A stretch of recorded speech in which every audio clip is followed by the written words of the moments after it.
10 बरस, किसी का 5 बरस, किसी का 20 बरस। जिस दिन से तुम माँ के गर्भ से बाहर निकले हो उसी दिन से आयु घटने लगी। जैसे ही सूरत माँ के पेट में 5 महीने जब पिंड बन गया और छोड़ी, उसमें बैठा दी, बस आयु घटना शुरू हो गया। उसी दिन से गर्भ से ही आयु घटने लगी। एक एक दिन मतलब 9 महीने तो यूं ही चले गए आपके, और फिर बाहर आए हो तो आप समझ रहे हो बच्चा बड़ा हो रहा, और हम समझते समझाते हैं घट रहा। इसमें से आयु कम हो रही। इसी में से 2 बरस, 4 बरस, 5 बरस का समय हुआ, समय आया बस चला गया। 10 बरस में चला, 20 बरस, 25 बरस में, तो तुम कहते हो जवान चला। अरे वो जवान नहीं गया, उसका समय इतना ही था।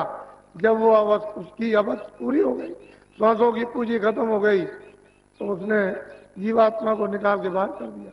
तुमको तो उसी समय में रहने में अपना काम करना चाहिए था। तो बच्चा बढ़ रहा, बच्चा बढ़ रहा, पढ़ रहा, ये कर रहा, वो कर रहा, अभी शादी विवाह करेगा, अभी क्या करेगा, तब तक समय खत्म हो गया। ऐसे ही 40 हुए, 50 हुए, चल दिए। अब क्या भरोसा, इस दिन ये डाल टूट जाए। और जब पत्ते डाल से झड़ जाते हैं, कभी वापस नहीं लगते। मानव तन से नाक और मुंह से सांस निकल जाएगी, ये वापस कभी नहीं लगेगा। वो तो पूंजी कम हो गई। यही गिनती की पूंजी है, दूसरी और कोई पूंजी नहीं। कोई उम्र नहीं है, श्वासों की पूंजी है। अब जितनी 24 घंटे में निकलती है वो पूंजी उसको है। अब 10 बरस लगे, 20 बरस, जल्दी जल्दी निकाल दो तो 2 बरस कम हो जाए। पूंजी को संभाल करके रखो तो पूरे समय तक जाओगे आप। तो पूंजी मिलती है श्वासों, ये जो निकलती है हवा, अंदर और बाहर, अंदर और बाहर, ये आपको पूंजी मिली हुई है। पूंजी खत्म होते ही ये चाम चमड़ा आएगी, बस इसमें से सूरत रह ही नहीं सकती है, क्योंकि पूंजी तो खत्म हो गई। क्षणों में सर से सिमट जाएगी, उसके रहने का कोई स्थान ही नहीं। उसी पूंजी का तार लगा हुआ है, उस शब्द का, उस नाम का, और वो मतलब है गोपनीय है, और फौरन खींच लेगा, अलग कर देगा, आप पड़े रहेगा। लड़का मर गया, पति मर गई, पत्नी मर गई, रिश्तेदार चला गया, क्या है, क्या हो गया, आप चिल्लाते रहो। ऐसा रतन अमोलक मनुष्य शरीर, और आपने जीवन में उस महापुरुषों की खोज नहीं की जो आत्माओं को जगा देते, और वापिस ये बेचारे संसार में कितने मुद्दतों से भटक रहे तो अपने घर में पहुंच जाते। वो कोई ऐसा देश है, वो तो ऐसे सूरज इस घास पर यानी पृथ्वी पर लग जाए तभी तो उसकी इतनी किरण के सामने कुछ नहीं। ऐसा तुम्हारा निर्मल प्रकाशमान स्वच्छ आनंद, और मतलब यह है कि अमृत का देश है, उसको छोड़ करके यहाँ अमृत चाहते हो कहीं मिल जाएगा, यहाँ काम है। अरे भाई तुम उसको देखो, वो पपिया रट लगाता है कि मालिक हमारी प्यास नहीं जाती है, स्वाद की बूंद गिरा।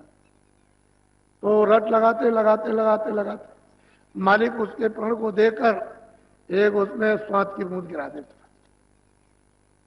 तुम देखते हो हिरन जब उसके सामने बाजा बजाओ तो इतना मस्त हो जाएगा कि वो कुछ नहीं है, बाजा फेंक दिया, उसको बस पकड़ लिया, काट दिया। अरे मछली पानी से प्रेम करती है।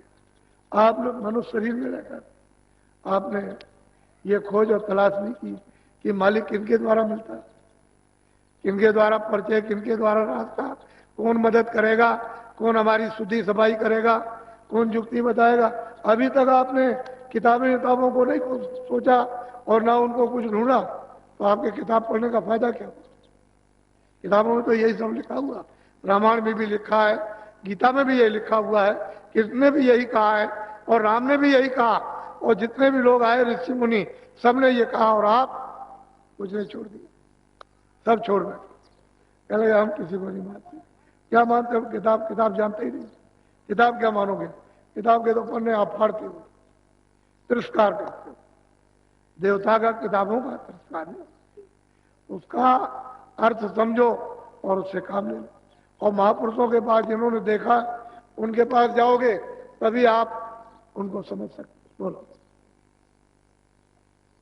तरस पाए सतलोक सिधारी, साथ नाम पद की। कहते हैं जब महापुरुष मिल जाएंगे और फिर उसको बाहर और अंदर दोनों तरफ दर्शन होगा, तभी तो उसको ले जाएंगे। ऐसे कैसे जाएगा? वो तो रास्ते में एक दो लोग हों तब तो वो जा भी सकता है कि चलो किसी एक लोग को पार करें। वहां तो अनंतों लोग हैं, गिनती में नहीं आ सकते। इतने लोगों को पार करके और अपने देश में जाना है तो जिसने रास्ता देखा होगा वही तो पहुंचाएगा। सड़क जिसने देखी है वही तो सड़क पर ले जाकर आपको छोड़ देगा। तो नाम रूपी सड़क, पौड़ी